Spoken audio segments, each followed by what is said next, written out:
Thanks to Okiwood for sponsoring this video.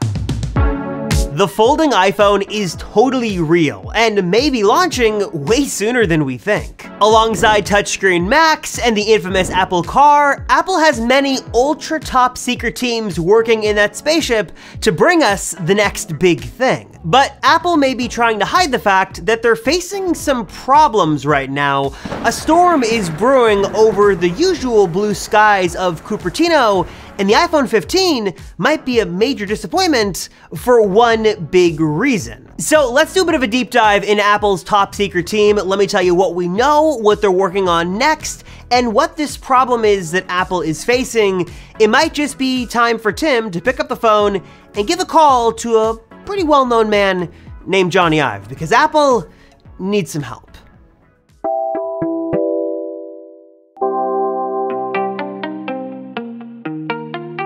One of the worst days in Apple's nearly 50 years of business was without a doubt this moment right here.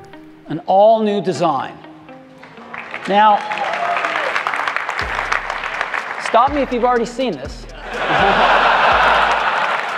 Steve tried to play it off. He tried to certainly play it cool, but he could not hide the fact that the iPhone 4 had leaked in a major way. This wasn't like a CAD file leak or some kind of alleged spy shot. This was the real phone that was allegedly left in a bar, sold to Gizmodo, and published in extensive detail, both photos and videos, weeks before Apple made their official announcement of this brand new, never before seen iPhone. At least that's what they were hoping. And one of the big reasons this remains one of the most infamous stories in Apple's history is because we all know they are an ultra secretive company. They go to great lengths to protect their deepest, darkest secrets and their newest products. In fact, Apple is even very well known for setting up fake shell companies that look like teeny tiny little startups, but are actually staffed by dozens, if not hundreds of Apple employees who have access to Apple's basically unlimited bank account. And while we know at this second, without a doubt, that Apple is hard at work on new products like the iPhone 15, the next Apple Watch, new MacBook Pros,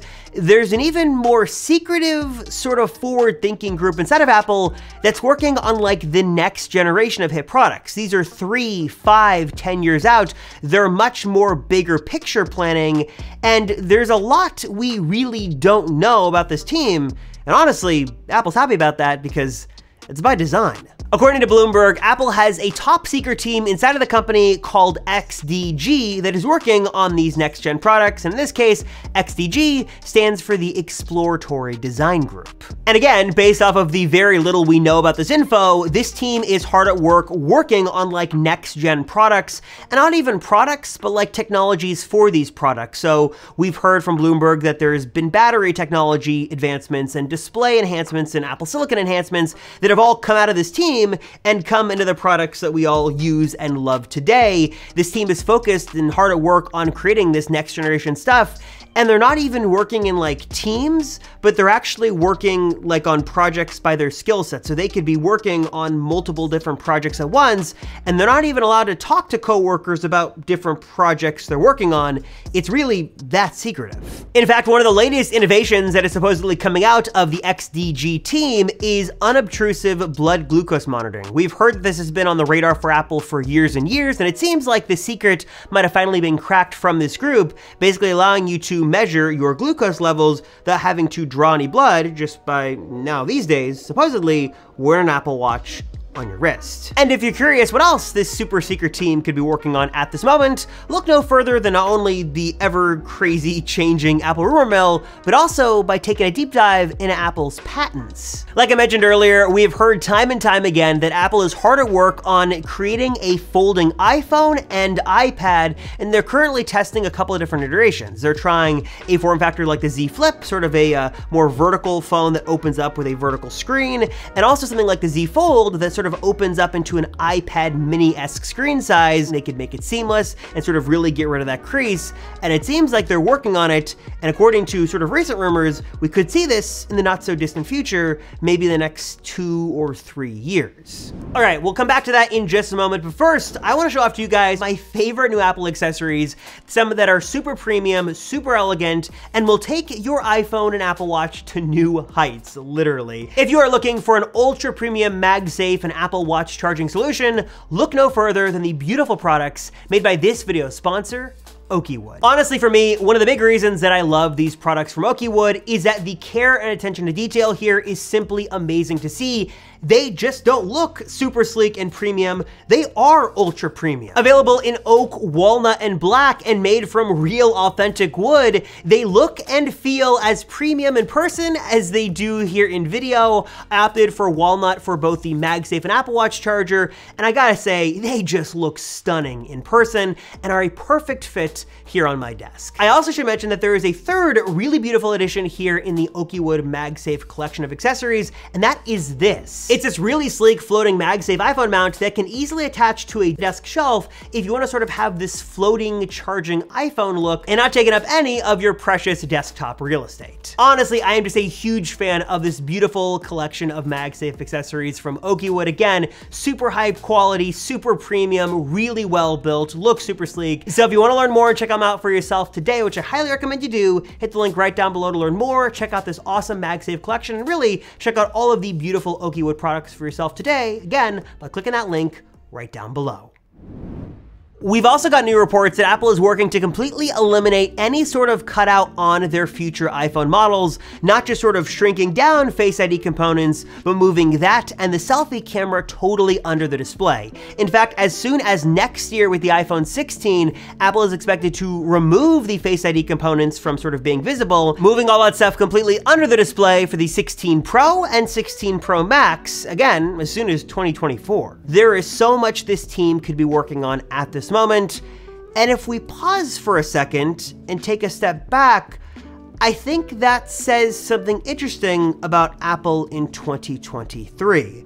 The company is rumored to be working on a whole lot right now, lots of new products, features, services, but I'm not sure if that's necessarily a good thing. Specifically, there is one interesting line here from this report that I want to make sure you guys know about because I think it says a lot about Apple's status in 2023. Quote, "The members have a different remit than the engineering teams churning out new iPhones, iPads, and Apple Watches annually. Instead, they're instructed to work on projects until they can determine whether or not an idea is feasible." And to think about that for just a moment is really interesting, because we know that Apple, with so many products and so many deadlines and so many sort of self-imposed deadlines they have to hit from sort of us as consumers constantly wanting something new, sort of makes you think, what's going on inside of Apple right now? Are they constantly just churning out new updates because they need to? They need to hit these artificial benchmarks and sort of hit these cycles and keep sales up? What about sort of taking a step back and only releasing new products when they're ready and when they've got some breakthrough new feature? Is that what Apple should be doing? Or is that just not the direction Apple's looking to go under Tim Cook? This is sort of in contrast to what happened when Steve Jobs came back to Apple back in the 1990s, because famously, he cut a bunch of what the company was working on, both products under development and also those being sold, so the company could focus on just a couple of different categories and making just a handful of products insanely great. He thought Apple was just doing way too much, and they weren't really doing anything exceptionally well. And these days, for better or worse, it seems like Apple is sort of trying to serve everyone. And as great as it is to have a different Mac for every price point and an iPad in different shapes and sizes and configurations, I wonder if that's almost a regression for what Apple's trying to do. Because yes, they're a business, they need to make money, and obviously having all those options makes them money, and Tim Cook's doing just a fine job, he's a great CEO. But when it comes to sort of Apple's mission to make insanely great products and breakthrough features, is their current lineup really helping that? Or are they just doing way too much and not doing anything really well. I think sort of a data point to this is sort of what Johnny Ive was doing at Apple and what Apple is like post Johnny Ive, because back, you know, when Johnny Ive was reigning supreme at Apple's campus, he could sort of do no wrong. It was form over function almost every time, whether you agreed or disagreed, and Apple had a very cohesive design language. The team was working on some groundbreaking designs, they were sort of making the products fit around what those designs would be, and they always were doing something that seemed pretty cool year after year after year. And sort of in the post-Johnny Ive era, things aren't bad, but things at Apple are certainly different. It seems like no one is there really leading the charge, giving the company a clear direction. We have heard multiple reports that many members of that illustrious design team have now moved on from Apple to other opportunities and have left the company. And even the woman who is leading Apple's design team, she announced her departure, and it seems like that spot will not be filled by anyone. Instead, the design team will report to a member of the executive team, which sort of makes you think, have we sort of hit the end of an era with Apple's designs? Are they not focusing on designs as much? Are they going in a different direction? Again, it's nice to see that Apple has put a little bit more emphasis in function over form these days, but I wonder if there's just too much going on, no clear direction.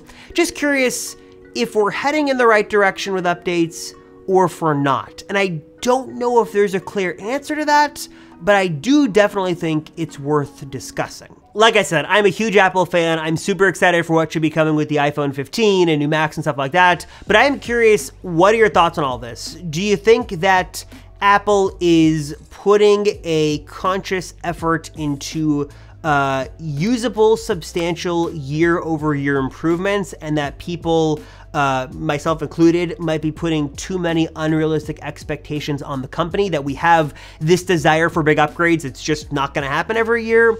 Or do you think that Apple is doing too much, there is no clear direction, and if they were to scale back, focus on less products, we get bigger, better, more meaningful improvements? I'm curious, just what are your thoughts on this? I had read that report, I thought the XDG team was doing some cool things, and I was curious from that little quip there, if the churning of new updates year after year is a good thing, or do you think Apple should scale back and just focus on a couple of things at a time? I'm curious for your thoughts. Let me know down below. Let me know if you agree, you disagree, what your thoughts are on this. I do think it's worth discussing, and I'm curious to see what is coming out of the XDG team next. As always, I appreciate you guys watching these videos. Thank you so much for your support. A little bit of a different one, but I hope you enjoyed. Thank you as always. I'm Robert Rosenfeld, and I'll see you all in the next one.